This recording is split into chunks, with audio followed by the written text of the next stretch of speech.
Bueno, chicos, bienvenidos a su clase del día 19 de marzo, día de San José, ustedes. Em, Debido a los problemas de los paros, ¿no? Realmente ayer me tardé yo 3 horas y media en llegar a mi casa y eso que salí temprano de la U. Afortunadamente ahora nos dieron ya descanso, ¿no? A ver qué pasa, por las personas andaban ahí a pie ustedes, porque no había transporte. Realmente qué pena eso. A ver cómo sigue la cosa. Parece que igual, ¿no?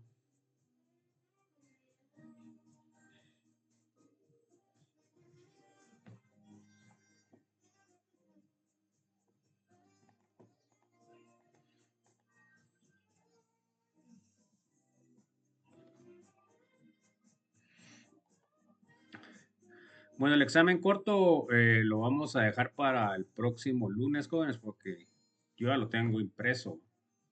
Entonces, vamos a ver.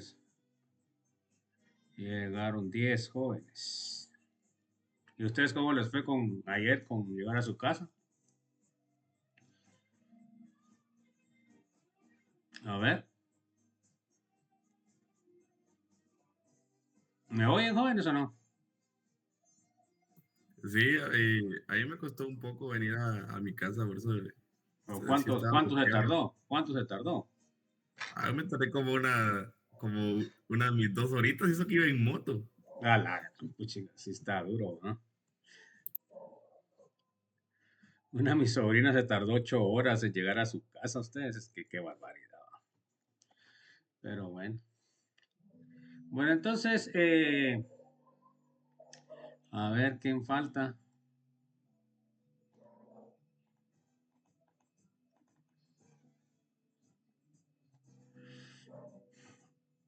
Falta solo Daniel, hasta aquí viene tarde Daniel. Bueno, entonces vamos a continuar. Miren, lo de que la actividad que vamos a hacer la dejamos para el próximo día, ¿verdad? O si quieren la hacemos, ¿va? Entonces yo no sé a quién fue el que le puse que tenía que sacar esas R's jóvenes, las configuraciones. ¿A quién les puse? Si lo hicieron o no lo hicieron. A ver, pues chicos. Bueno, entonces miren, pues lo que tienen que hacer al pedir un análisis como esto, precisamente tienen que hacer el análisis de R y S, ¿ya?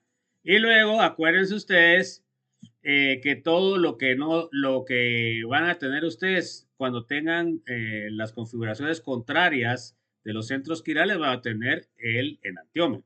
Todo lo demás va a ser diasterómero, pero también pueden ustedes clasificar lo que es epímeros, como vimos el último día, ¿verdad? Que el epímero A era epímero en el carbono 3, ¿verdad? Entonces también pueden existir epímeros. No sé si hay alguna duda, jóvenes. Bueno, vamos a ver la configuración de IL, que ya vimos algo. A ver, léame, André, no, Andrea, léame, por favor. Esta fue una configuración que se basó en la posición que estuviera el último OH del carbono quiral más alejado, como se ejemplifica a continuación. Como pueden suponer, esta denominación es relativa. Se llamaban D cuando el OH estaba a la derecha y L si el mismo estaba a la izquierda. Entonces, como habíamos visto anteriormente, pues el origen de D y L es el gliceraldehído, porque a partir del gliceraldehído se sintetizan todos los demás carbohidratos. Se dan cuenta que en el D gliceraldehído, pues el OH está a la derecha. Entonces, el L-gliceraldehído tendría que tener el OH a la izquierda. Como les dije anteriormente, los que encontramos en manera natural son los D, ¿verdad? Entonces, acá tenemos que serían los más importantes para nosotros, ¿verdad? Acá el color rojo, ¿verdad? Está a la derecha en el D-gliceraldehído, en la D-ribosa está a la derecha. ¿Se dan cuenta? El último, que es el que, porque aquí arriba con el aldehído fue que crece con reacciones que vamos a ver después el carbohidrato, ¿ok?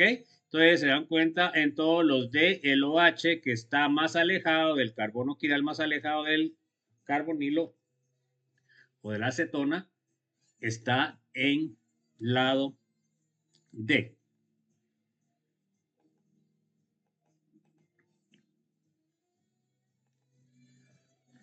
Y aquí tenemos los L, se dan cuenta que iniciaría con el L-gliceraldehído, en donde el OH está a la izquierda, la L-ribosa, la L-glucosa y la L-fructosa. Como dijimos anteriormente, en la relación entre L-ribosa y D-ribosa es que son enantiómeros. Eso lo tienen que tener clarito. Me imagino que cuando se empezó a desarrollar la vida al inicio, pues lo que había en mayor proporción era el D-gliceraldehído. Por eso, pues se desarrolló a partir del D, ¿verdad? Si hubiera habido una cantidad igual de L o más de L, pues sería de L, ¿verdad? O tendría que ser 50-50. Pero digamos, ahí sí que lo que dicen la casualidad, ¿verdad? Que fue el D el que dio origen a los compuestos de la vida. A ver, léame por favor, Ashley. La relación entre los estereoisómeros D y L es que son imágenes espejo uno del otro, como se pueden apreciar en el siguiente ejemplo. Entonces, eso ya lo habíamos visto, jóvenes. Entonces, acá tengo la L-glucosa, que es imagen espejo de la D-glucosa. Entonces, serían enantiómeros. La L-glucosa no se presenta en la naturaleza, sino que solo se sintetiza a nivel artificial.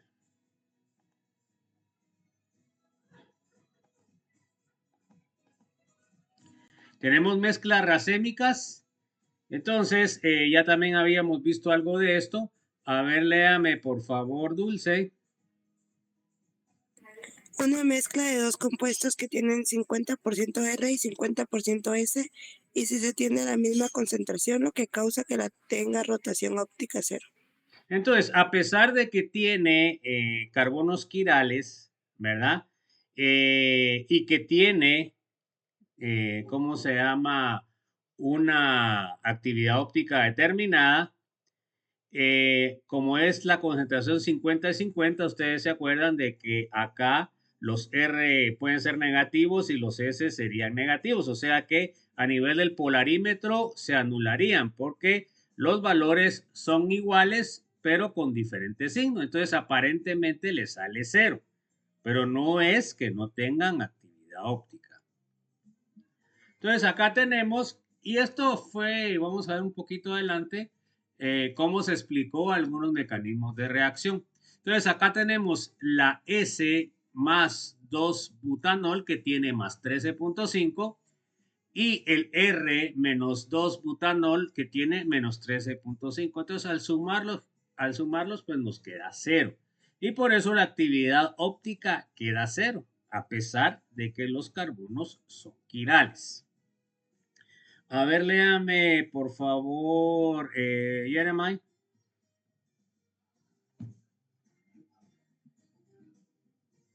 Ya se fue a dormir. A ver, Lindsay, Natalia. La actividad óptica de esta mezcla que tiene la misma concentración sería 0. Ok, entonces así es como nosotros podemos identificar también una mezcla racémica. Bueno, a ver, vamos a ver la racemización, que es muy común en las reacciones orgánicas y es una de las formas que se determinó el mecanismo de reacción de un carbocatión. A ver, léame, Luis Diego, por favor. Halogenación de dobles enlaces. No se le oyó nada, Luis Diego. No se le entendió más bien. Bueno, a ver, Luis Fernando, a ver cómo está su micrófono. La ramificación es muy común en reacciones orgánicas. Ejemplo de halogenación de doble enlace. Entonces vamos a ver que la racemización se da en la reacción del doble enlace. Entonces tenemos ahí nuestro alqueno, le agregamos agua, catalizador ácido, entonces se rompe el doble enlace y me da 2 alcoholes. Se dan cuenta que en este caso me da 50% de S2-butanol y 50% de R2-butanol. Y entonces quiere decir de que el mecanismo de reacción causa una racemización de lo que es el producto, ¿verdad?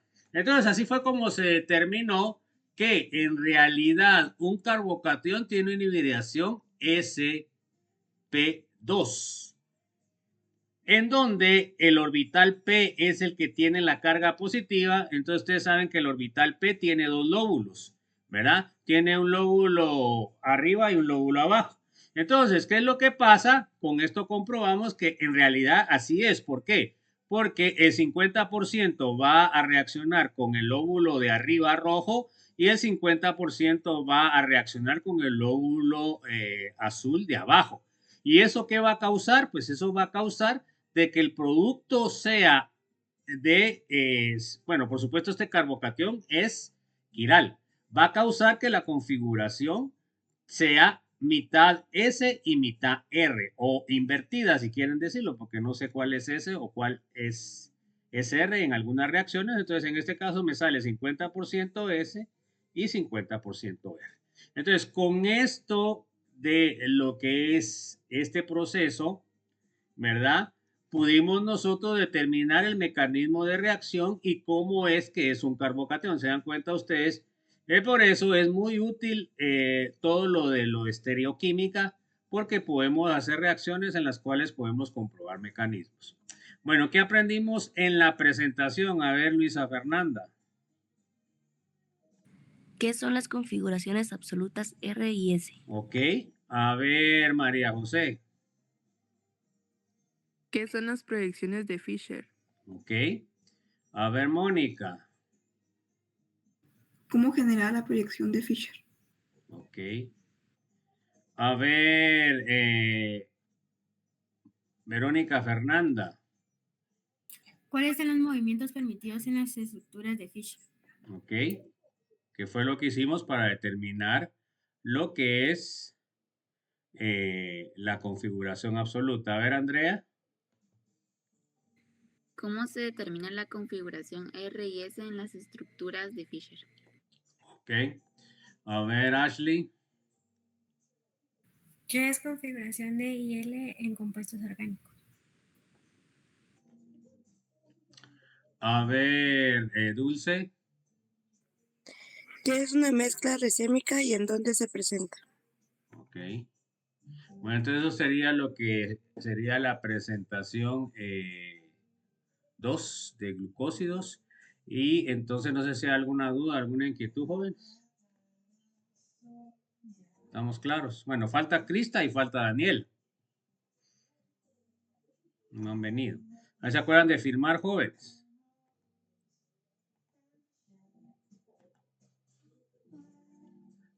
Bueno, entonces ahora vamos a entrar a la presentación 3, que sería las reacciones de glucósidos. Entonces, vamos a ver los objetivos.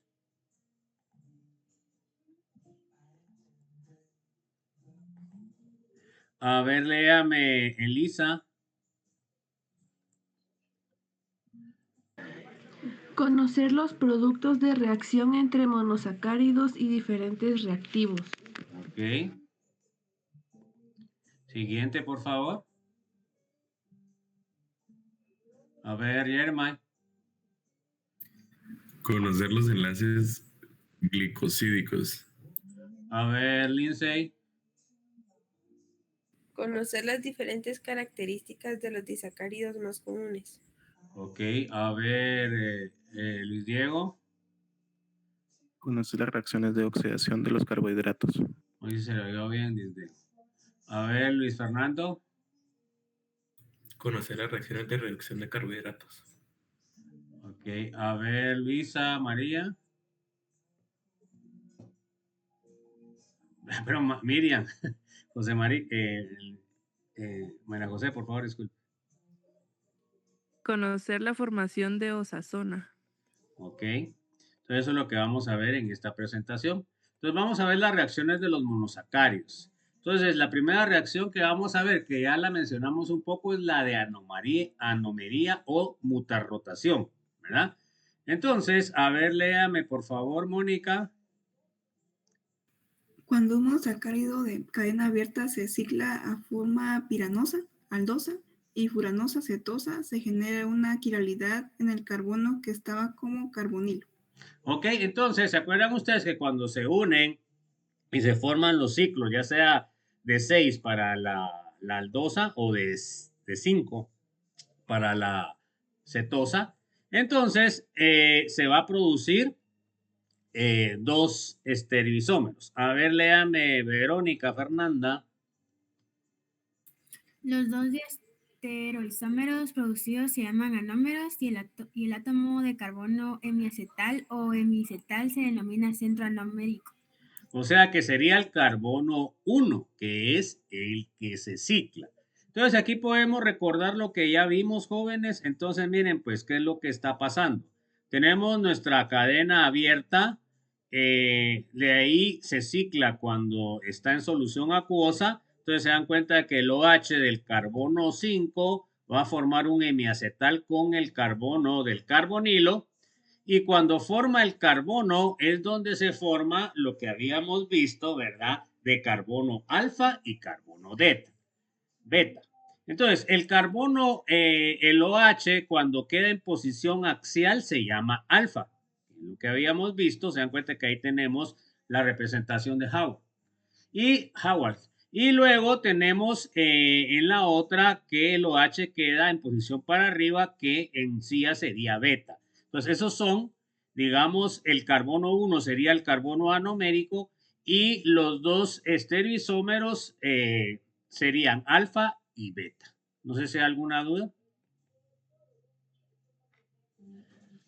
Y aquí podemos ver que también lo que es la fructosa puede tener lo mismo. Se dan cuenta que ahora solo que no nos va a formar un ciclo de 6, sino que nos va a formar un ciclo de 5. Por eso es que se llama furanosa, ¿verdad? Que viene del furano y el de 6 viene del pirano, ¿verdad? Entonces acá me forma un ciclo de 5, ¿verdad? Y entonces al formar el ciclo, pues el OH puede quedar para arriba o puede quedar para abajo. Entonces ahí el carbono sería el carbono 2, ¿verdad? No sería el carbono 1 porque la acetona está en el carbono 2. Es el que me va a dar el carbono anomérico en lo que es la fructosa. Entonces puede estar en posición alfa o en posición beta. A ver, léame por favor, Andrea, ahí se acuerdan de firmar, jóvenes, el listado. En el caso de la glucosa existen dos formas cristalinas, alfa y beta de glucopiranosa. En solución acuosa, la glucosa se cicla reversiblemente a una mezcla de 36-64 de los dos anómeros. Entonces, la mezcla numérica llega a un equilibrio entre 36% de alfa y 64% de beta. A ver, léame, Ashley, por favor. El anómero en menor proporción que tiene el grupo OH de C trans respecto al CH2OH en el carbono 5 se llama número axial alfa de glucopiranosa. Ok, entonces ahí en qué posición me quedó Ashley? ¿Ecuatorial o axial? Ashley, ¿ecuatorial o axial? Ecuatorial. No me sé, usted ahí dice o axial, y axial, ¿qué significa? Bueno, entonces tenemos la ciclación. Miren ahora una cosa importante que también se toma en cuenta. El OH queda en posición trans con respecto al CH2OH. ¿Men? Esa es la posición que queda de manera natural. Entonces, el alfa de glucopiranosa, 36%, el OH y el CH2 están en posición trans, que se les puede pedir en el examen, jóvenes. Se dan cuenta que queda en posición trans. Bueno, ahora miremos el anómero de mayor proporción. A ver, léame, por favor, Dulce. El anómero en mayor proporción que tiene el grupo OH en C, cis respecto al sustituyente CH2OH en C5, se llama anómero. Beta, su nombre completo es B de glucopiranosa o ecuatorial. Beta, no B. ¿Ok? Entonces, ahora el OH me va a quedar en posición ecuatorial. Entonces, miren ahora cómo queda con respecto al CH2OH. Ahora queda en posición cis, ¿verdad? Y tiene el mayor porcentaje dentro del equilibrio en que se da el alfa y el beta. ¿Alguna duda, jóvenes?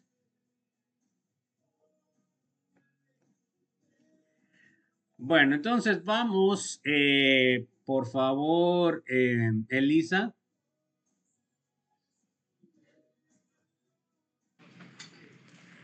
La alfa de glucopiranosa tiene un punto de fusión de 146 grados centígrados y una rotación específica. Alfa de más 112.2 grados. La beta de glucopiranosa pura tiene un punto de fusión de 148 a 155 grados centígrados y rotación específica de alfa D más 18.7 grados. Ahí está malo de centígrados, jóvenes, son 148 a 118 grados, pero grados, ¿verdad? Porque esto está medido con ángulo.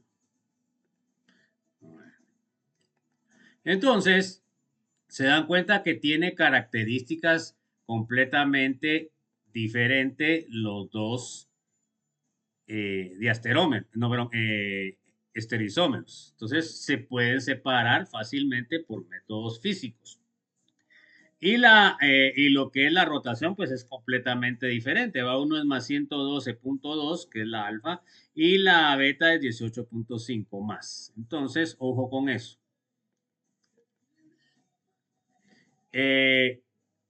Siguiente, por favor. A ver, le toca a Jeremiah.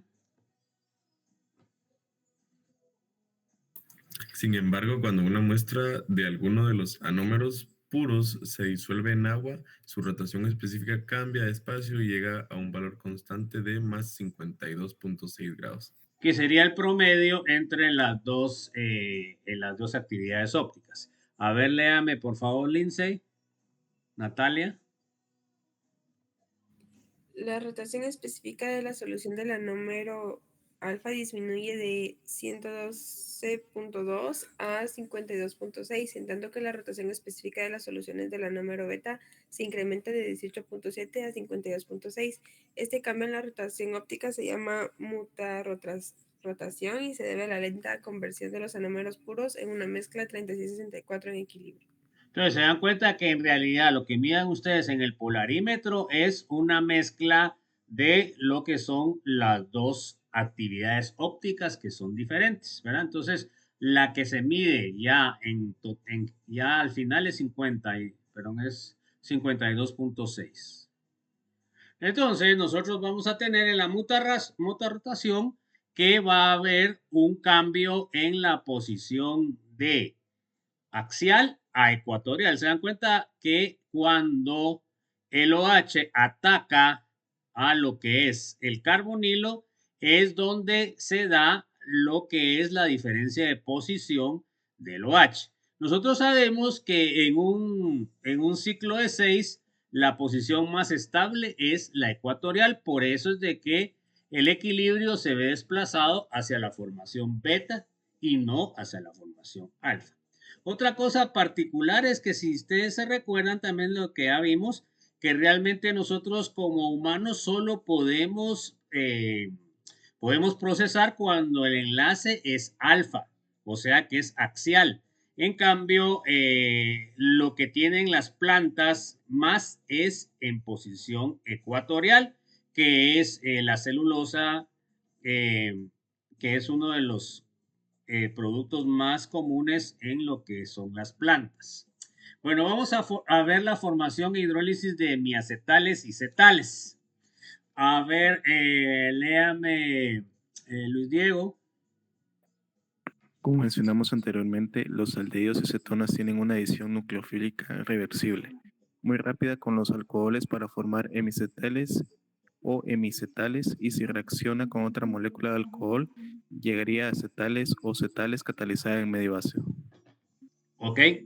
Entonces, sigamos, por favor, Luis Fernando.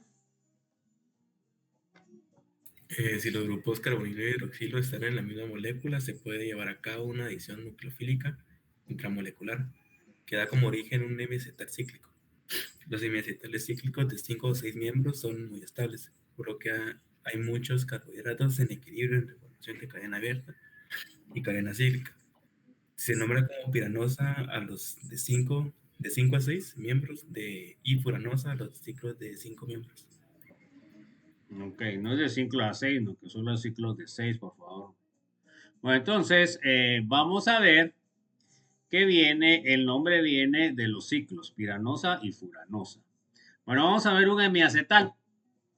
Entonces, el hemiacetal es lo que vimos anteriormente, que es la ciclación de lo que es el carbohidrato. En este caso tenemos la glucosa, por lo cual me forma, como es de 6 carbonos, me va a formar una piranosa, ¿ok? Y que ya sabemos que el OH puede estar en posición ecuatorial y en posición axial. Y que la posición que va a prevalecer va a ser la ecuatorial. Tenemos la fructosa también, miren. Aquí tenemos dos posibilidades, miren, jóvenes. Y por eso a veces para los nutriólogos no podemos nosotros sustituir el azúcar con fructosa, porque la fructosa también es dulce. Pero la fructosa también puede resultar en una ciclación de 6, ¿verdad? Que sería parecido, o sea, sería como que fuera glucosa. Entonces, miren, pues, en el caso de la fructosa puede atacar el OH del carbono. Se dan cuenta de que aquí comienza la numeración. La numeración comienza aquí.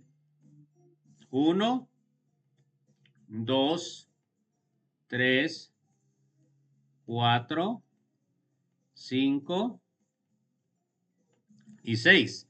Entonces, para la fructosa puede atacar el OH del carbono 5, que me formaría una furanosa, y me puede atacar también el carbono 6.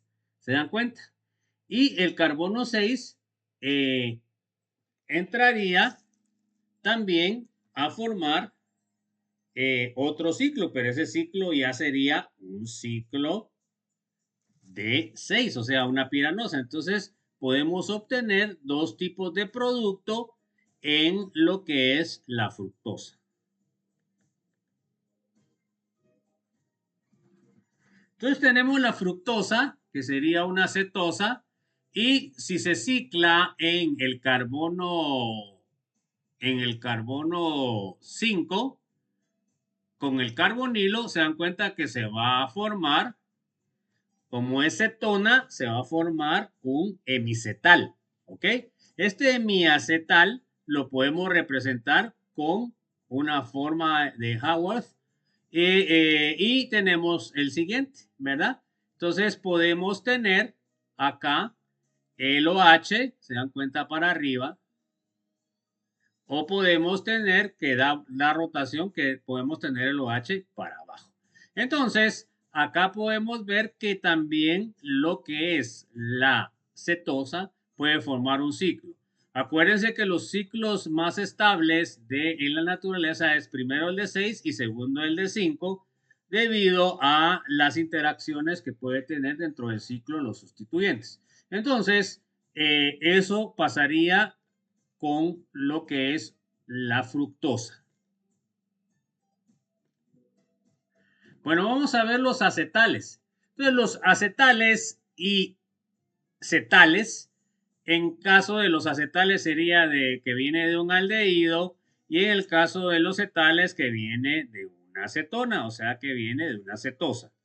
Bueno, entonces vamos a ver acá, se dan cuenta que tenemos la glucosa.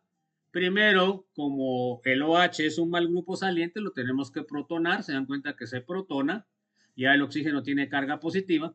Entonces, ya cuando tiene un buen grupo saliente, otra molécula de glucosa me ataca el OH del carbono 4, o sea, 1, 2, 3, 4, para formar el enlace, el enlace acetal 1, 4, ¿verdad? Que sería en el caso de los disacáridos.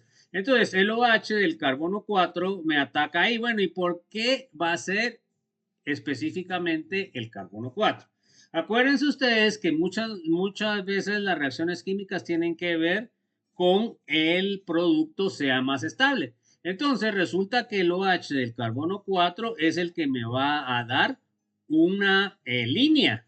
En cambio, si yo ataco con cualquiera otro de los OHs, pues tienen problemas al acoplarse y entonces va a haber impedimento estérico, por lo cual el que tiene menor impedimento estérico es el 4. Bueno, entonces se dan cuenta que aquí me ataca el OH del carbono 4 al carbono 1, me expulsa el agua, ¿verdad?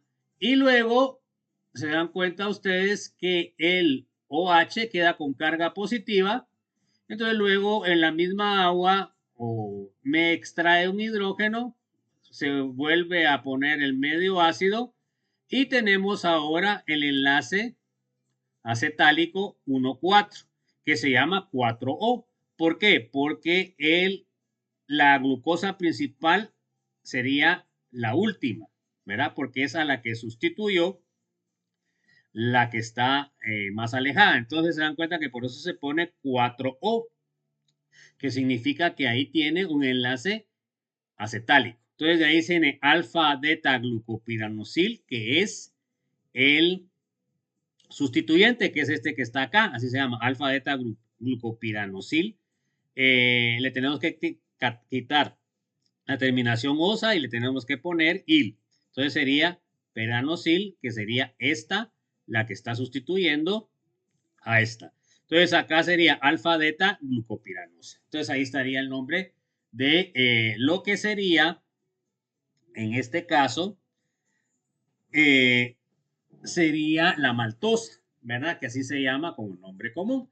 Entonces, la maltosa sería un producto que nuestro organismo sí puede romper, ¿verdad? O sea que sí la podemos digerir, ¿verdad? Y la maltosa, pues ya sabemos que está en lo que es la cerveza, ¿va, jóvenes? Entonces aquí tenemos un enlace, vamos a formar ahora con una acetosa, con una acetona. Entonces hacemos lo mismo, ¿verdad? O sea, protonamos el OH del carbono 2, que es el que vamos a sustituir para que sea fácilmente sacable, o sea que ya tenemos el oxígeno con carga positiva. Entonces luego acá se dan cuenta ustedes que el carbono, aquí es el carbono 1, el que me ataca al carbono de la acetona, que sería el 2. Entonces miren qué es lo que se forma acá. Se dan cuenta que me está atacando en el carbono alfa, porque está en posición axial. Se dan cuenta que lo que es la glucosa va a quedar encima de la fructosa. Entonces, ahora este compuesto se llama sacarosa, que sería el azúcar de mesa, ¿verdad? Entonces, así es como la planta transforma lo que es la glucosa libre. Al agregarle fructosa, lo transforma en sacarosa, que sería un compuesto menos reactivo que la glucosa. O sea que este sería un producto para almacenaje de energía, ¿verdad? Porque cuando nosotros consumimos el azúcar, lo que pasa en el estómago es que se hidroliza, nos da una molécula de fructosa y nos da una molécula de glucosa. Y la glucosa es la que nos sirve como medio energético en nuestra alimentación. Y miren cómo se llama ahora. Se dan cuenta que ahora, como sustituyó en el carbono 2, se pone 2O. Ahora, el sustituyente siempre es este que está acá arriba. Y el nombre base sería la fructosa. Entonces sería alfa de glucopiranosil. Se dan cuenta igual que el anterior. Solo que ahora el principal sería beta de fructofuranósido, que sería el nombre de la cetón de la fructosa ciclada. Entonces aquí tenemos nosotros La representación, miren, aquí se las puse por la síntesis para que quede más claro, pero en realidad, como ustedes lo encuentran en lo que es los libros, sería esta representación, ¿verdad? Donde está a un lado, se dan cuenta que aquí queda el oxígeno, aquí queda la fructosa. No sé si hay alguna duda, jóvenes, o alguna inquietud. ¿Estamos bien? Bueno, entonces ahí tendríamos ya la maltosa y tendríamos lo que es la sacarosa. Bueno, vamos a ver el enlace glicosídico, ¿verdad? El enlace glicosídico, ¿qué es el enlace glicosídico? A ver, léame, María José, por favor. Anteriormente vimos que un hemiacetal con un alcohol y un catalizador ácido producen un acetal. Ok, entonces se dan cuenta que nosotros tenemos, si tenemos un hemiacetal, le agregamos otra molécula de alcohol, me forma un acetal. Bueno, unas características importantes que tenemos que recordar es que el hemiacetal reacciona más que un acetal. ¿Por qué? El hemiacetal tiene un alcohol y tiene un éter. El alcohol es más reactivo que el éter. Y luego, en el caso del acetal, se dan cuenta que este es menos reactivo porque tiene dos éteres. Y ahí es donde viene la función de que estos compuestos son para almacenaje, ¿verdad? Porque nosotros queremos almacenar de una forma que sea más estable, o sea, que reaccione menos. Entonces, el enlace glicosídico va a ser el enlace del enlace acetal, o sea, el 4O o el 2O en lo que es la sacarosa. A ver, léame por favor, Mónica. En los acetales de los carbohidratos se llaman glicósidos. En su nomenclatura primero se cita el grupo alquilo y la terminación osa. Del azúcar se sustituye con óxido. Como todos los acetales, los glicósidos son estables en agua neutra, no están en equilibrio con una forma de cadena abierta ni presentan mutarotación. Sin embargo, puede convertirse de nuevo en el monosacárido libre por hidrólisis con ácido acuoso. Entonces se dan cuenta como ahora no se forma un alcohol, entonces no se puede formar un estereisómero como pasó en el anómero, ¿verdad? Pero ahí era de cadena abierta a hemiacetal. Entonces aquí no se da eso. A ver, léame, Verónica, Fernanda. Los glicósidos son muy comunes en toda la naturaleza y muchas moléculas biológicamente importantes contienen el ácido glicósidos. Bueno, entonces vamos a ver un ejemplo de naturaleza. A ver, léame, por favor, Andrea. Glicósido que se encuentra en algunas hojas de perales. O sea, de los perales, va el fruto peral, de peras. Entonces, miren, pues aquí tenemos un glicósido que tenemos la arbutina, ¿verdad? Entonces, se dan cuenta que se llama glicósido cuando el carbohidrato tiene un grupo que no es carbohidrato. En este caso, el grupo que no es carbohidrato es este éter que tiene acá. Entonces, cuando nosotros hidrolizamos esto, lo que vamos a obtener va a ser la glucosa y vamos a obtener el aglicón, ¿va? Que habíamos dicho. En este caso, el aglicón es un fenol. Entonces, fíjense, pues, esto lo podemos notar bellamente en lo que es el otoño. Y por eso las hojas de muchos árboles se transforman a colores más anaranjados, amarillos y de verde. Entonces, de verde es cuando tienen el compuesto bien y conforme se va descomponiendo por los efectos climáticos, va a dejar libre lo que es la glucosa y va a producir este fenol. Este fenol, pues, produce los colores rojo, anaranjado y negro. ¿Por qué? Porque se va a estar oxidando el OH a cetona y entonces ese cambio de color es lo que me da las tonalidades amarillas, anaranjadas, rojas y negras al final. Entonces ahí podemos ver nosotros de una forma práctica lo que son estos compuestos que pueden dar muchas características, especialmente a las plantas. A ver, léame Ashley, por favor. Muchas plantas como el albaricoque, el almendro, el ciruelo contienen en la corteza hojas y frutos que contienen grandes cantidades de un glicósido de la gengsiobiosa, que es el precursor del aceite de almendras amargas. Entonces, vamos a ver que la gengsiobiosa es también un glucósido. Entonces, por ejemplo, a ese glucósido se le llama amigdalina. Entonces, se dan cuenta ustedes acá que tiene sustituyendo en el carbono 1 de lo que es la cadena polimérica, tiene este compuesto que sería un compuesto de fenol con cianuro, ¿verdad? Entonces, esta amigdalina va a soltar la gengsiobiosa, que sería el carbohidrato, y me va a soltar el ácido, sería el ácido, no, este sería el benzaldehído, y me suelta lo que es el ácido cianhídrico. Entonces, a esto se le llama aceites de almendras amargas. ¿Por qué?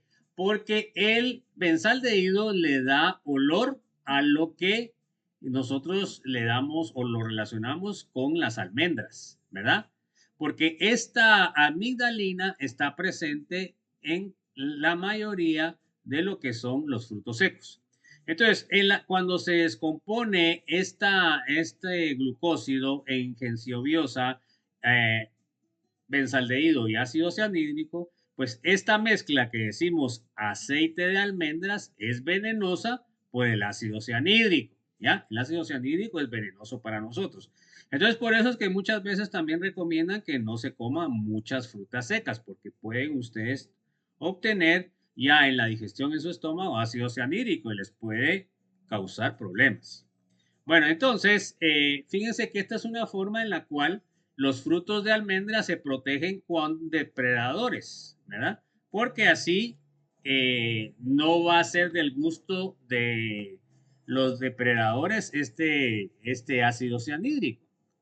Bueno, a ver, léame por favor, Daniela, que al fin vino, Daniela. A ver.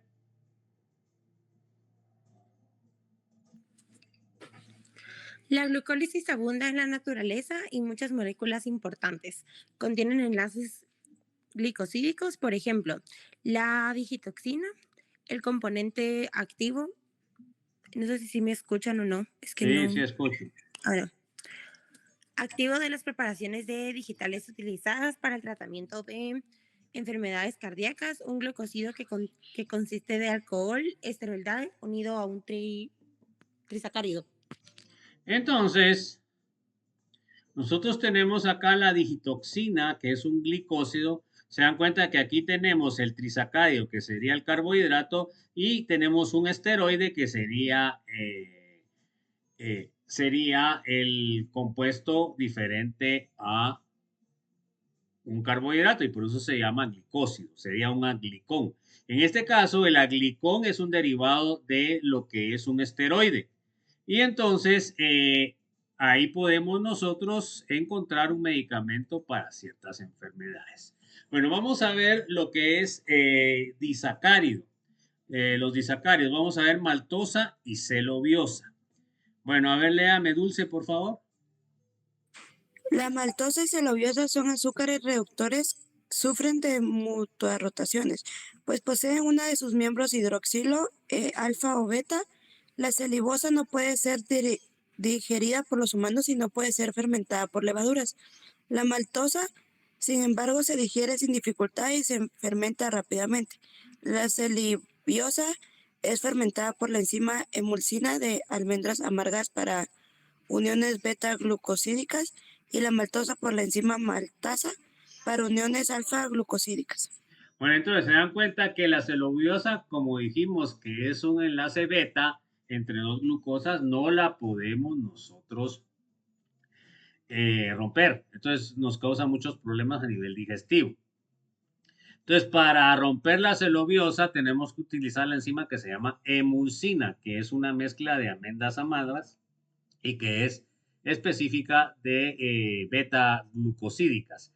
Y la maltosa, pues con la enzima maltasa podemos nosotros romper ese enlace. Entonces, acá tenemos la maltosa. Miren, la maltosa, se dan cuenta que es un enlace 1,4, ¿verdad? Alfa glicosídico. A este es el enlace que ya vimos que se llama enlace glicosídico, ¿verdad? Entonces, miren, el nombre sería 4O porque está en el carbono 4 de la glucosa, de la glucosa que está abajo, porque la de arriba sería la que está sustituida. Y de ahí el sustituyente se llamaría alfa-deta glucopiranosil, ¿se dan cuenta? Que sería el de arriba. Y tenemos luego esta que sería alfa-deta glucopiranosa. ¿Se acuerdan de que como es sustituyente le cargamos la terminación A por terminación A por il? Entonces sería glupopiranosil. Bueno, entonces ahora tenemos la celobiosa. Miren la celobiosa acá, el enlace es 1,4, pero es beta, o sea, ecuatorial. Entonces la celobiosa siempre tiene el enlace 1,4, pero ahora en posición beta. Entonces, ¿cómo se llama? Se llamaría 4O, porque está en el carbono 4, y el sustituyente que sería este sería beta de glucopiranosil. Se dan cuenta que beta, ¿por qué? Porque está en posición ecuatorial. Y luego se llama a esta molécula, que es la que está siendo sustituida, sería beta de glucopiranosil. Entonces, ahí tendríamos el nombre de estos dos disacáridos en la cual se están uniendo dos glucosas por enlace 1,4. Uno es alfa y el otro es beta. Bueno, entonces acá tenemos la maltosa o celobiosa, que sería el anómero beta. ¿Se dan cuenta? De ahí la maltosa o celobiosa de aldehídos. ¿Se dan cuenta cuando se rompe el enlace hemiacetal? Y luego lo que pasa es de que ahora la unión es en posición alfa. Se dan cuenta que esta sería la reacción de mutua rotación en donde el OH puede estar en posición ecuatorial o puede estar en posición axial y que el equilibrio va a estar desplazado hacia la formación en posición ecuatorial, pero siempre va a tener este equilibrio. Vamos a ver el otro disacárido importante que es la lactosa. A ver, léame, Elisa, por favor. Se encuentra en la leche humana y en la de vaca.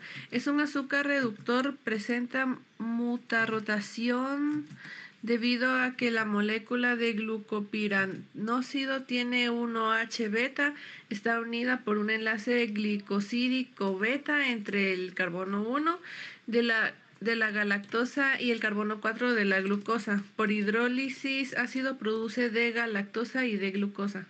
Bueno, entonces se dan cuenta que supuestamente la lactosa no la podríamos nosotros procesar. Entonces, fíjense que lo que hace la naturaleza es de que ustedes saben que cuando las mamás amamantan a sus hijos, al principio no les sale leche, sino que les sale un líquido amarillento que se llama calostro. Este líquido amarillento algunos dicen, a algunas mamás les da cosa darle eso al niño, pero es importantísimo que le den ese líquido que se llama calostro, porque en ese líquido las mamás le están dando las enzimas necesarias para desarrollar todo su sistema digestivo y específicamente una función importante es que les da la enzima que puede romper el enlace beta de la lactosa para que el niño pueda alimentarse de la leche, ¿verdad? Porque la leche materna también es lactosa en su mayor parte y la leche que nosotros consumimos en forma externa es de leche, es lactosa. Entonces, por eso es de que muchas veces cuando nosotros dejamos un tiempo de estar tomando leche, así como yo que no me gusta mucho la leche, entonces perdemos esas enzimas porque cada cierto tiempo nuestra microbiota intestinal, porque fíjense pues muchas veces nosotros decimos nuestra flora intestinal. Eso está mal dicho, porque flora significa ¿qué? Vegetal, ¿ya? O sea que nosotros no tenemos vegetales adentro de nuestro estómago, jóvenes. No, que se debe decir microbiota, ¿ya? Espero que se les quede porque en todos lados está ese error, ¿verdad? En lo que son las algunas enzimas que se dan y entonces, por favor, es microbiota, no es flora, es microbiota intestinal. Entonces, nuestra madre nos da esas enzimas para poder nosotros poder cambiar de una alimentación a nivel de sangre a una alimentación a nivel del tracto digestivo. Entonces, es muy importante. Entonces, cuando nosotros así por el tiempo perdemos esa capacidad o perdemos esas enzimas, entonces tenemos problemas porque la lactosa, como no la podemos romper, nos causa vientos, vómitos, náusea, etcétera, ¿verdad? Entonces, por eso que algunos, así como yo, pues tengo que tomar leche deslactosada. Pero la leche deslactosada, jóvenes, es simple y llanamente leche que le agregan la lactasa, que sería la enzima que rompe la lactosa. Entonces, ustedes si han sentido, normalmente la leche deslactosada se siente más dulce que la leche normal. ¿Por qué? Porque nosotros ya en la leche deslactosada lo que tenemos es de galactosa y de glucosa. Y eso da un sabor dulce. ¿Qué les parece? ¿Alguna duda? Bueno, entonces aquí tenemos la forma de la lactosa. Se dan cuenta que sería la glucosa que es sustituida por una molécula de galactosa. Entonces, acá tenemos que también otra vez en posición 4 tenemos el enlace con el carbono 1, el enlace acetal. Y entonces, como es en posición ecuatorial, pues se llama beta. Entonces, sería un enlace 1,4 beta. Se va a llamar entonces 4O beta de glucopiranosil, porque está en ecuatorial. Y el enlace lo forma en posición ecuatorial, sería beta de glucopiranosa. Entonces, la lactosa está formada por una molécula de galactosa y una molécula de glucosa y su enlace es beta. ¿Alguna duda, jóvenes? Bueno, vamos a ver la sacarosa, que vimos algo antes. A ver, léame, Jeremiah, por favor.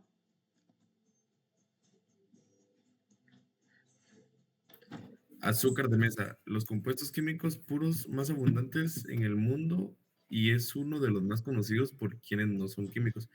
Sea azúcar de caña del 20% en peso, azúcar de remolacha del 15% en peso, y que esté refinada o no. Todo el azúcar de mesa es sacarosa por hidrólisis. Produce una molécula de glucosa y otra de fructosa. La mezcla uno en uno. La glucosa y la fructosa con frecuencia se le llama azúcar invertida, ya que cambia el signo de rotación óptica, se invierte. Durante la hidrólisis de sacarosa, alfa D igual a es más 66.5 de temperatura a una mezcla de grados, no de es temperatura. Grados. Es que estaba pensando otra cosa. A una mezcla de glucosa D más alfa D igual a 52.5 de fructosa y alfa D igual a menos 92.4 grados total, alfa D igual a menos 22.0 grados. Algunos insectos como las abejas tienen enzimas llamadas invertasas que catalizan la hidrólisis de sacarosa a una mezcla de glucosa más fructosa. En efecto, la miel es principalmente una mezcla de glucosa, fructosa y sacarosa. ¿Qué es lo que las abejas sacan de lo que son las flores y principalmente? Bueno, entonces miren, pues, por eso a esta enzima se le impuso invertasa, porque cambia lo que es la actividad óptica. Se dan cuenta que la sacarosa tiene más 66.5 grados. Eso es lo que nos interesa cuando estamos trabajando en un ingenio. Si tenemos porque eso es un parámetro que se mida en la calidad del azúcar. Entonces, con un polarímetro. Pero si nosotros, en lugar de tener más 66.5, tenemos menos 22.0, quiere decir de que toda nuestra azúcar se degradó a glucosa y fructosa. Entonces quiere decir de que perdimos ahí toda esa sacarosa y muchas veces eso puede ser por acción de microorganismos y por eso nosotros en el tanque donde lavamos lo que es la caña antes de exprimirla, tenemos que tener un control microbiológico para controlar de que no hayan bacterias que me puedan desdoblar o romper el enlace el enlace acetálico alfa entre la fructosa y la glucosa. Porque la glucosa y la fructosa, como son solubles, no nos sirve de nada en un ingenio. Eso es pérdida. Nosotros tenemos que obtener sacarosa. Bueno, entonces es muy importante, entonces, si ustedes se dan cuenta, entender todos estos procesos de lo que es la actividad óptica. Y más para ustedes que van a estar trabajando en lo que es, pueden estar trabajando en ingeniería química o ingeniería de alimentos, este control es muy importante que lo entiendan, ¿verdad? Aunque aparentemente no es muy bioquímico, o sea, de una reacción bioquímica en lo que es un animal completo, pero sí tiene que ver porque a través de una contaminación bacteriana, nosotros podemos perder producto, ¿va, jóvenes? Entonces es importante que entendamos qué es lo que está pasando, ¿ya? Entonces, por eso es de que en el laboratorio de control de calidad de azúcar estamos midiendo también la cantidad de lo que son bacterias, ¿verdad? Que pueden invertir nuestra azúcar. Entonces, cuando decimos azúcar invertida, quiere decir de que ya la perdimos, porque vamos a tener solamente fructosa y glucosa. Siguiente, por favor. A ver, Natalia.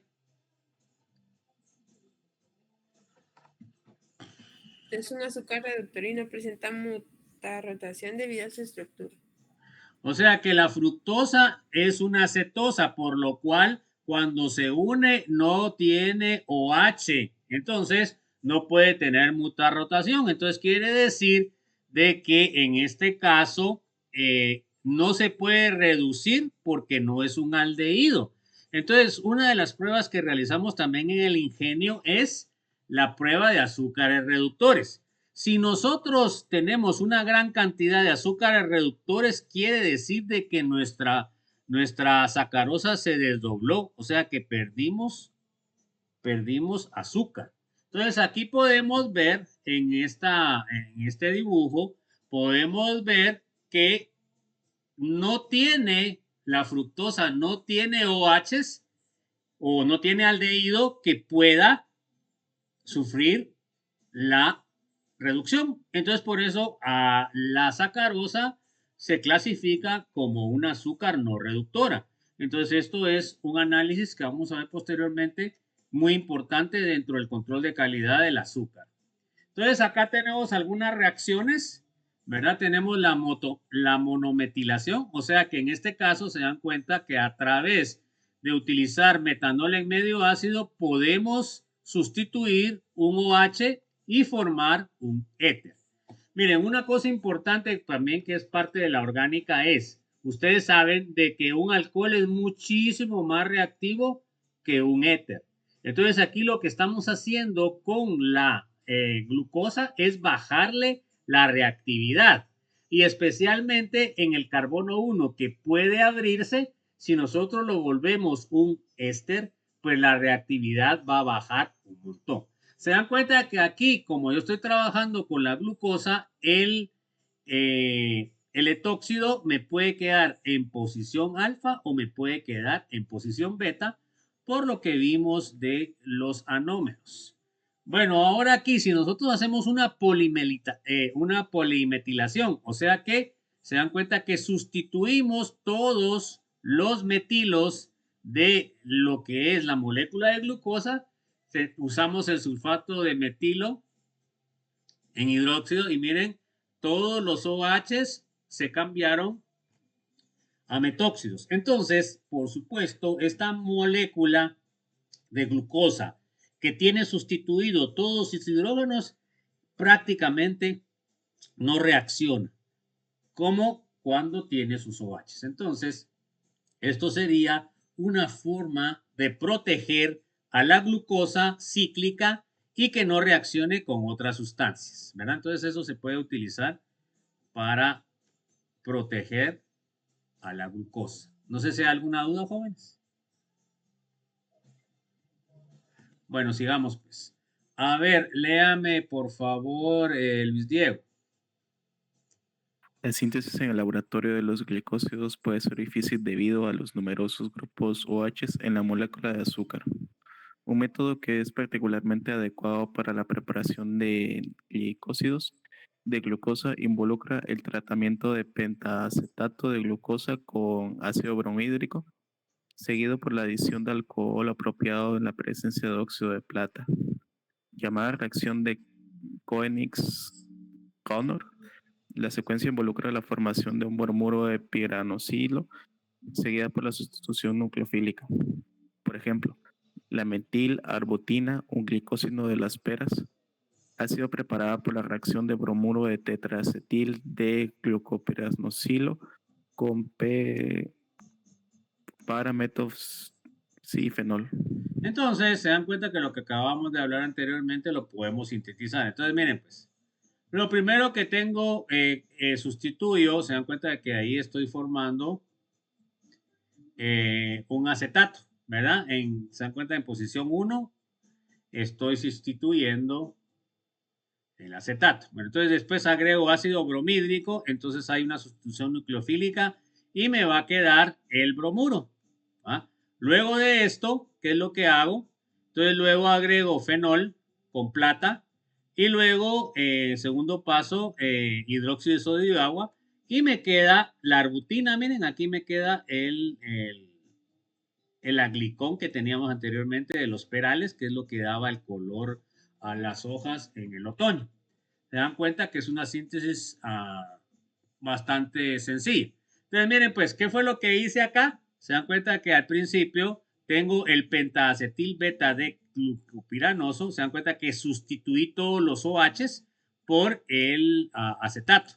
Entonces, ¿qué fue lo que hice? Pues bajé la reactividad de todos los acetatos que tengo acá. El más reactivo es el 1, porque acuérdense que esta molécula se puede abrir, ¿sí o no? Y entonces, al abrirse, al formar otra vez, en este caso, no sería el aldehído, pero sería un éster, entonces me puede atrajar el bromuro y sustituirlo. Entonces, ahí es por eso de que reacciona el carbono 1 y no todos los demás, ¿verdad? Entonces, y luego lo sustituyo por un halógeno que es un buen grupo saliente, utilizando lo que es un fenol. ¿Ok? Bueno, por supuesto ahí el fenol, no pusieron ahí, pero el fenol ya debe tener el metoxi, ¿verdad? En posición para, porque ahí no está puesto, pero sí debe estar ya. Porque ahí no tienen cómo meter un metóxido si fuera solo fenol. Bueno, entonces vamos a ver en los organismos vivos lo siguiente. Perdón, aquí estoy mal. Bueno, vamos a ver la formación biológica de ésteres en la fosforilación. Acuérdense ustedes que la fosforilación es muchas veces una reacción que se da en muchos procesos bioquímicos para transformar sustancias en sustancias con mayor energía. Bueno, a ver, léame, Luis Fernando. Formación biológica de ésteres, fosforilación. En los organismos vivos, los carbohidratos no solo se encuentran en forma libre, sino también unidos a través de centros anoméricos a otras moléculas como lípidos, glicolípidos o proteínas, glicoproteínas. O sea que se pueden unir a lípidos o se pueden unir a proteínas. Entonces acá tenemos, miren, tenemos la glucosa normal, que sería beta. Le agregamos ATP, ¿se dan cuenta? Entonces pasa el ATP a ADP, o sea que perdió una molécula de fosfato. Y entonces lo que hicimos es de que formamos el fosfato, sería el fosfato de glucosílico, ¿se dan cuenta? Siempre en posición 1, porque sería el OH más reactivo que todos los demás. Luego de esto, se dan cuenta qué es lo que hacemos. Agregamos el UTP, que sería el 5-trifosfato uridina, ¿se dan cuenta? Y entonces es en forma de trifosfato, igual que es lo que va a pasar. Ahora lo que va a pasar es que hay una sustitución nucleofílica del carbono del fósforo, que es el verde. ¿Se dan cuenta? Y aquí forma este enlace, ¿verdad? Entonces, este sería el 5-difosfato de glucosiuridina, UDP, ¿verdad? Entonces, acá se dan cuenta que la D significa 2, ¿va? Entonces, aquí tiene 2 fosfatos. Bueno, entonces luego, en otra reacción, el UDP, ¿verdad? Suelta al OH con la proteína y entonces la proteína se une a la glucosa, se dan cuenta que sería una glicoproteína y el UDE regresa a su forma desactivada, porque la forma activada es el UTP, o sea que tenga tres fosfatos. Entonces, por otra reacción me va a fosfatar otra vez esto y pues me va a generar el UTP. Entonces, esa sería la forma, se dan cuenta ustedes, de que como un carbohidrato se puede estar uniendo a una proteína o a un lípido. ¿Estamos? Entonces se dan cuenta acá que en muchas de estas reacciones utilizamos compuestos muy energéticos, que son los compuestos que tienen compuestos de fosfato. Y esos son los que nos van a dar la energía o nos van a dar los medios para poder transformar un reactivo en otro. Se dan cuenta que aquí pasamos de una D-glucosa a una glicoproteína, que esto ya sería un compuesto bioquímico activo. O sea, ahí podemos ver posteriormente algunas reacciones de esta. No sé si hay alguna duda, jóvenes.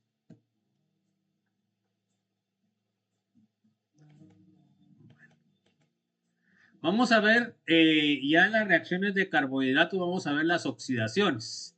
Bueno, la primera oxidación que vamos a ver es una oxidación con agua de bromo y lo que produce son ácidos aldónicos. Entonces, miren, pues la oxidación con agua de bromo se considera una oxidación débil. O sea, el agua de bromo sería un agente oxidante débil. A ver, léame, Elisa Fernanda, por favor. Aunque las reacciones de Tollens y de Fehling sirven como pruebas útiles de azúcares reductores, no dan buenos rendimientos cuando se trata de producir ácidos aldónicos, ya que las condiciones alcalinas descomponen el carbohidrato. Ok, bueno, entonces podemos ver que es bastante buena la reacción, ¿verdad? Entonces miremos aquí algunos ejemplos. Entonces tenemos la D-glucosa, le agregamos bromo en agua y ¿qué fue lo que me hizo? Me oxidó el aldehído a ácido carboxílico y por eso se llama ácido aldónicos. Normalmente yo en el examen les voy a preguntar el nombre particular, no que sean ácidos aldónicos. Como viene de la glucosa, se llama ácido D-glucónico. ¿Se dan cuenta? Que termina la terminación osa, la ponemos por ónico. Entonces así se llamaría. Acá tenemos la D-manosa, que es la prima de la glucosa, o sea, es el epímero. Entonces tenemos que agregamos agua de bromo y se dan cuenta que otra vez el aldehído lo transformamos a ácido carboxílico, entonces sería un ácido aldónico, o en particular sería el ácido D-manoico, ¿verdad? ¿Alguna duda?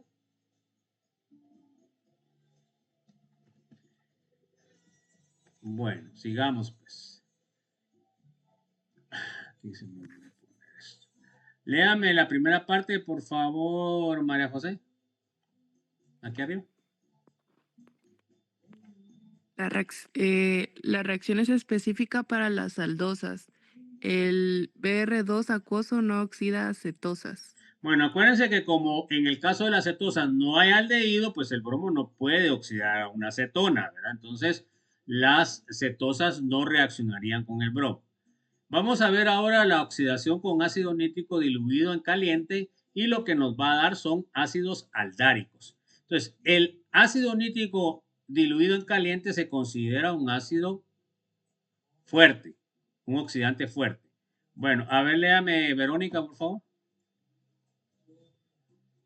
Si se utiliza un agente oxidante más poderoso como sería el HNO3 diluido en caliente, las aldosas se oxidan hasta ácidos dicarboxílicos llamados ácidos aldáricos. Ambos grupos, el COH en C1 y CH2OH terminal, se oxidan en esta reacción. Entonces se dan cuenta que aquí tengo el aldehído que se puede oxidar y tengo el alcohol primario en la otra punta que también se puede oxidar. Entonces, como el agente es un agente oxidante fuerte, me oxida el aldehído ácido carboxílico y me oxida también el alcohol primario a ácido carboxílico. Entonces, a estos se les llaman ácidos aldáricos, o sea que sería un ácido dicarboxílico. Entonces, acá tenemos la D-glucosa, le agregamos ácido nítrico diluido en caliente y obtenemos el ácido D-glucárico. Se dan cuenta que entonces aquí, ¿qué hacemos? Cambiamos la terminación osa por árico. Entonces sería ácido D-glucárico. Se dan cuenta que aquí tiene ácido carboxílico arriba en el aldehído y ácido carboxílico en el alcohol primario. Miremos con la galactosa. Entonces la galactosa igual, agregamos ácido nítrico en caliente diluido y cuando decimos ácido nítrico diluido significa el 5%, jóvenes. Normalmente ese es el estándar. Cuando decimos diluido es al 5%. Peso-volumen. Ah, no, ahí es volumen, perdón. Entonces tenemos el aldehído y tenemos el alcohol primario. Me oxida los dos por agente oxidante fuerte y me va a formar el ácido aldárico. Aquí tenemos ácido en donde estaba el aldehído y ácido donde está el alcohol primario y se llama, este es un nombre común, ¿va? Ácido músico, pero con C, ¿va, jóvenes? ¿Alguna duda?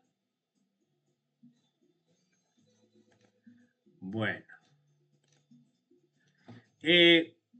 Por favor, léame. No me quedé. Ya terminé. A ver, léame, Andrea, por favor. El D-glucitol, el alditol de la D-glucosa es una sustancia que se encuentra natural en muchos frutos. Se utiliza con el nombre alterno de D-sorbitol como endulzante artificial y sustituto del azúcar en los alimentos. Bueno, entonces los que van a trabajar en alimentos y también los ingenieros químicos, esto es un endulzante a nivel industrial, se usa mucho como sustituyente del azúcar. El problema es que a veces causa problemas digestivos a algunas personas, ¿verdad? Entonces hay que tener cuidado con eso. Bueno, vamos a ver el análisis del reactivo de Tollens, Benedict y Fehling. A ver, léame, Ashley, por favor. Como otros aldehídos, las aldosas se oxidan con facilidad y producen los ácidos carboxílicos correspondientes, que se denominan ácidos aldónicos. Las aldosas reaccionan con el reactivo de Tollens, con el reactivo de Fehling o con el reactivo de Benedict y producen azúcar oxidada y el ion metálico reducido. Las tres reacciones sirven como pruebas químicas sencillas de los azúcares reductores. No leí lo que estaba en el paréntesis. Reductor porque el azúcar reduce al oxidante. Entonces, el azúcar, se dan cuenta ustedes, o sea, la glucosa sí es un aldehído, por lo cual es un carbohidrato reductor, ¿ok? O sea, lo que reduce Fehling y Benedict es a eso. Vamos a ver la reacción de Tollens. Entonces, la reacción de Tollens, se dan cuenta que aquí tengo cadena abierta y cadena ciclada, que va a estar en equilibrio. Y entonces agregamos el reactivo de Tollens, que es diamín plata. ¿Y qué es lo que va a pasar? Pues me va a oxidar lo que es el aldehído y me lo va a transformar en ácido. Y a la plata me la va a reducir de plata 1 a plata 0 y eso es lo que nos da la prueba, que es el espejo de plata, porque la plata metálica es la que se utiliza para hacer espejos. Aquí podemos ver cómo es la reacción. Se dan cuenta que acá podemos ver eso, pueden ver eso como plateado, jóvenes, ¿o no? Eso es lo que se denomina espejo de plata. ¿Verdad? Se mira como que fuera un espejito. Y acá la primera sería una prueba positiva y la segunda sería una prueba negativa. O sea que la segunda sería un azúcar no reductor. Y la primera sería un azúcar reductor que en el caso de la glucosa tiene el aldehído libre. Bueno, entonces vamos a ver la reacción de Fehling.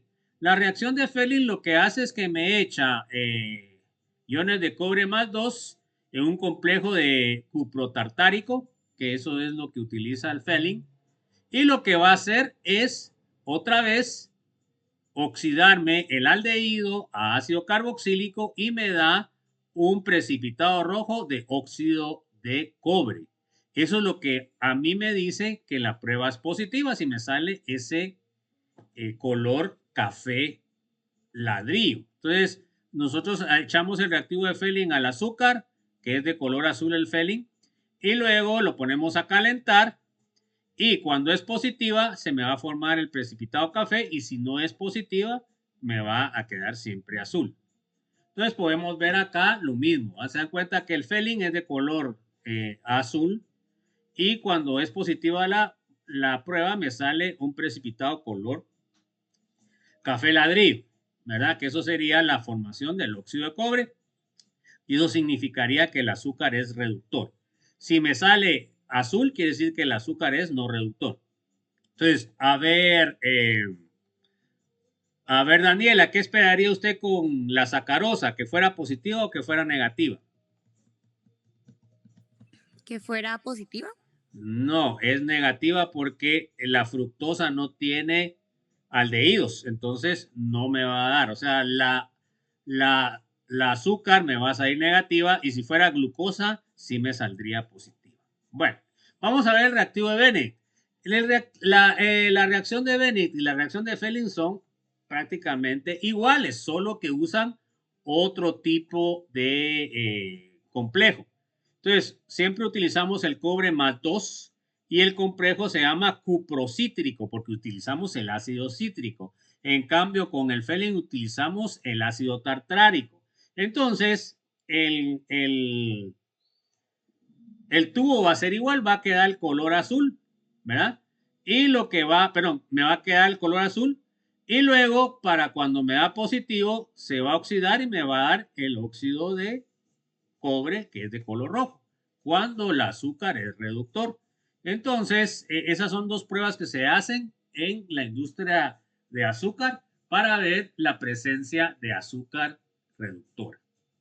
Porque sería la azúcar reductora en una ingenio, quiere decir que se perdió azúcar y se formó glucosa y fructosa. Bueno, entonces vamos a ver la fructosa, azúcar reductora a pesar de ser cetosa.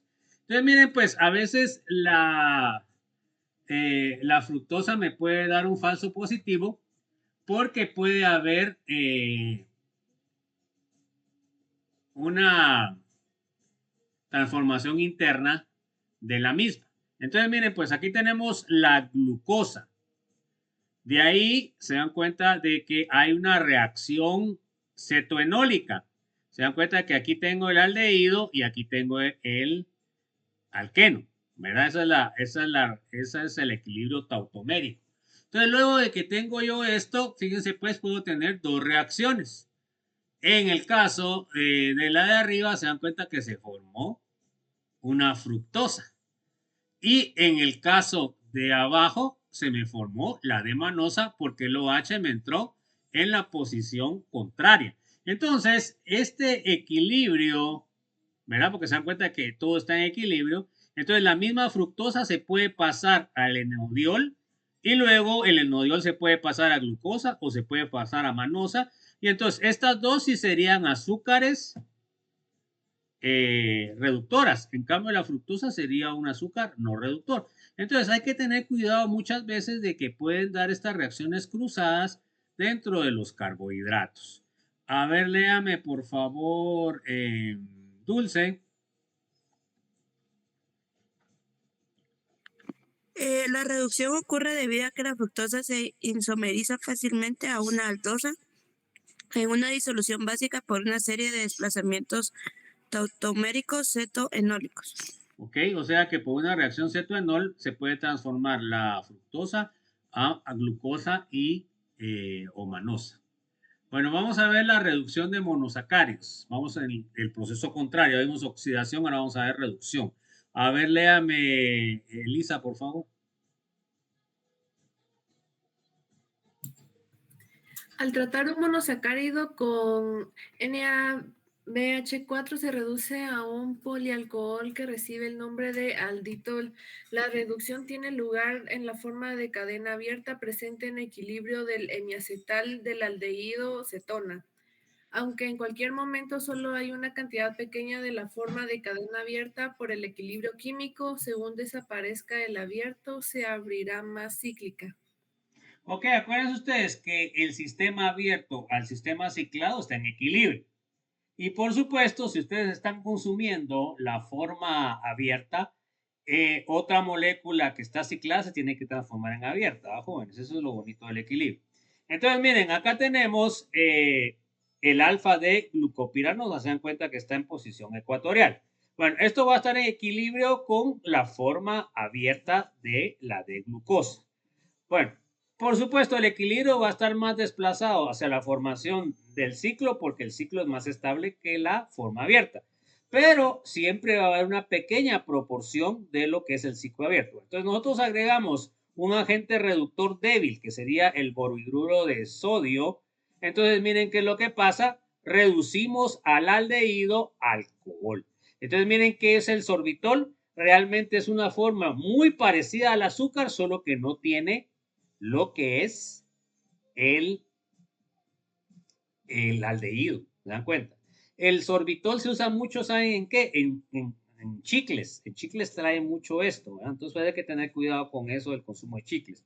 Entonces acá tenemos el deglucitol, se dan cuenta que hasta se llama igual, va, de glucosa, porque viene de la glucosa, deglucitol o desorbitol, que sería el compuesto reducido, el aldehído, alcohol, y tiene propiedades edulcorantes, o sea, propiedades de dar dulzura. Bueno, ¿alguna duda, jóvenes? Bueno, vamos a ver la formación de osazonas. Bueno, entonces, a ver, léame, por favor, Jeremiah. Como todo aldehído, las aldosas reaccionan con fenilhidracina para generar fenilhidrazonas. Si se emplea un exceso de fenilhidracina, la reacción continúa hasta dar productos conocidos como osazonas que contienen 2 residuos de fenilhidracina por molécula, mientras que una tercera molécula del reactivo se convierte en anilina y amoníaco. No está claro cómo se oxida el grupo OH. Bueno, entonces miren pues, entonces la formación de osazona va a ser la reacción del exceso de fenilhidracina de los respectivos carbohidratos. Entonces miren qué es lo que está pasando. Aquí tengo un zoom. Acá tengo el aldehído y tengo el OH del carbono 2, perdón. Entonces agrego 3 moles de fenilhidracina y lo que va a pasar es de que la fenilhidracina reacciona con un carbonilo para formar una imina, que es lo que está acá arriba. Pero cuando yo he hecho exceso de lo que es la hidracina, también me reacciona este OH. No se sabe también muy bien cómo se da la reacción porque este no es un aldehído, pues. Entonces, lo que de plano debe pasar es de que cuando se forma la imina arriba, debe haber algún cambio en este para que se transforme a aldehído. Entonces me reacciona el OH y me da una tercera reacción que me da en el carbono 1, pero en el carbono 2 me da una imina también. A eso es lo que se le llama osazona. Entonces ahí se acuerdan ustedes que la fenilhidracina,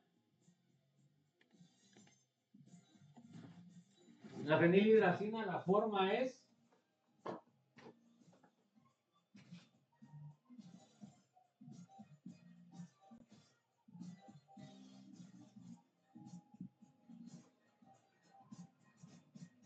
esta es la fenilhidracina y es la que forma la osazona, ¿verdad? O sea, la reacción normal es que puede reaccionar con carbonilos y cetonas para formar la imina, pero acá, como es un carbohidrato que en el carbono 2 también tiene un OH, también reacciona de una forma que no se conoce. Entonces, acá tenemos que esa sería la osazona, o sea que me va a formar imina con el carbono 1 y con el carbono 2.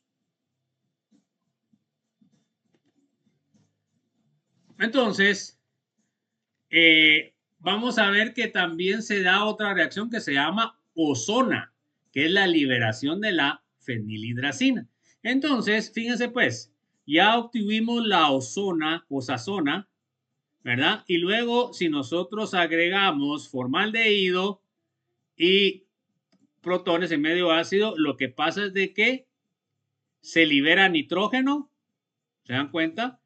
Y se me forma, en donde estaba la hidracina en el carbono 2, se me forma un carbonilo. Y cuando tengo yo, se dan cuenta, el aldehído y tengo el carbonilo, se llama osazona. O sea que aquí el benzaldehído reaccionó con las dos iminas, destruyéndolas, y me dio 2 moles de lo que es la fenilhidracina y me dejó al carbohidrato con el aldehído como tenía anteriormente, pero ahora me dejó, en lugar de tener un alcohol, me dejó una carbonilo, ¿ya? Ahí está la diferencia, ¿ya? Entonces se llamaría osazona, carbono 1 y carbono 2. A ver, vamos a continuar, pues, jóvenes.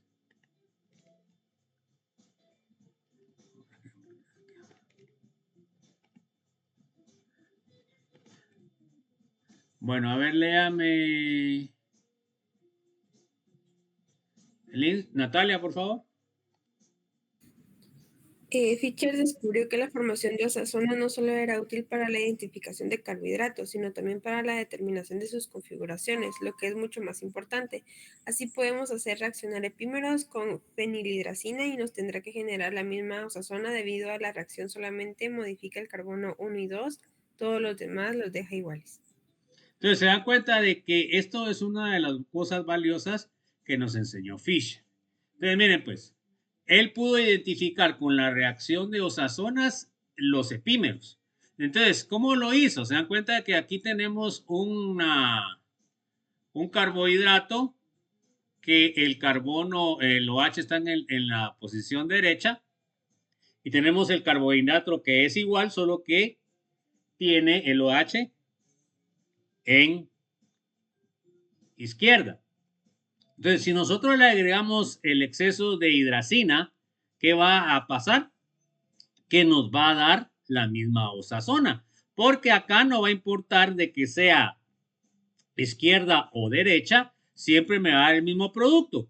Y como son epímeros, todos los demás OH van a quedar igual. Entonces, así fue como descubrió Fischer la utilidad más importante, que es la determinación de la estructura de lo que es los carbohidratos.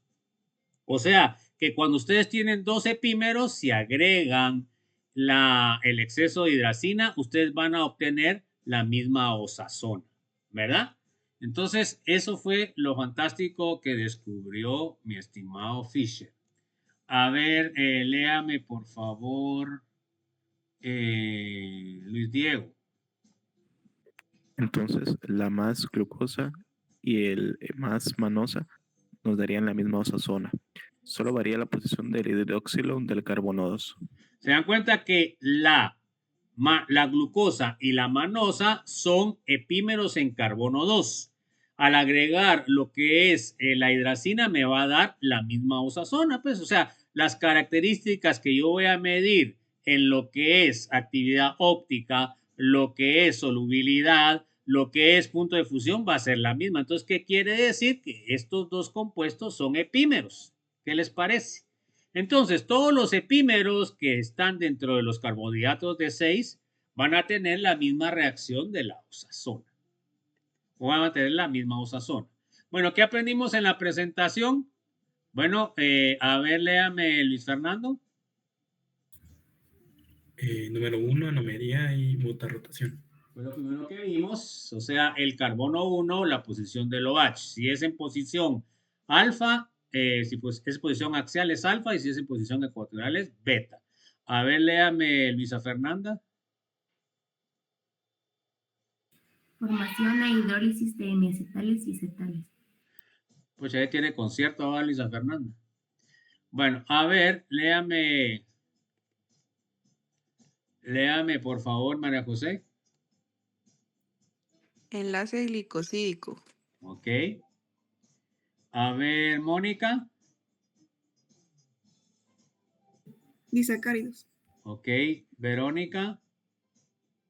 Oxidación de carbohidratos. A ver, Andrea. Con H2O de bromo. A ver, Ashley. Con HNO3 diluido y calor. ¿El oxidante cómo es, Ashley? ¿Es fuerte o es débil?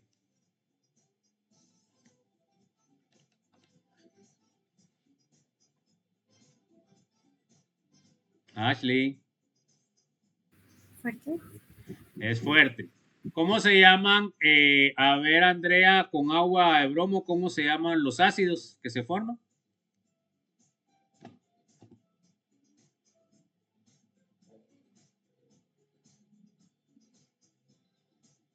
Andrea. No me acuerdo. Bueno, a ver quién se acuerda. ¿Se acuerda, jóvenes? Ácidos aldónicos, jóvenes. Eso antes de que salga para el parcial, ¿va? A ver, Daniela, ¿cómo se llaman los con ácido nítrico? ¿Cómo se llaman los ácidos que se forman?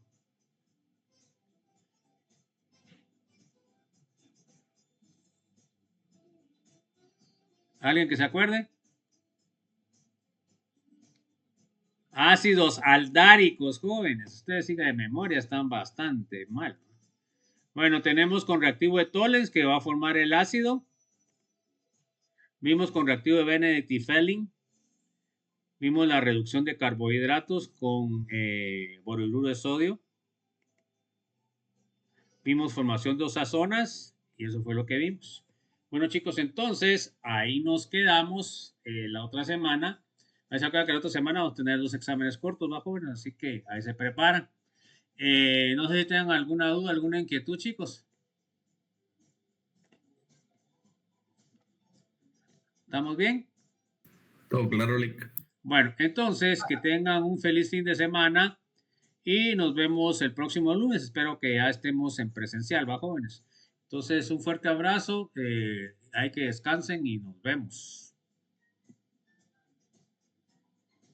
Gracias, Lick. Feliz día. Feliz día, Lick. Buen día, chicos. Cuidan. Buen día.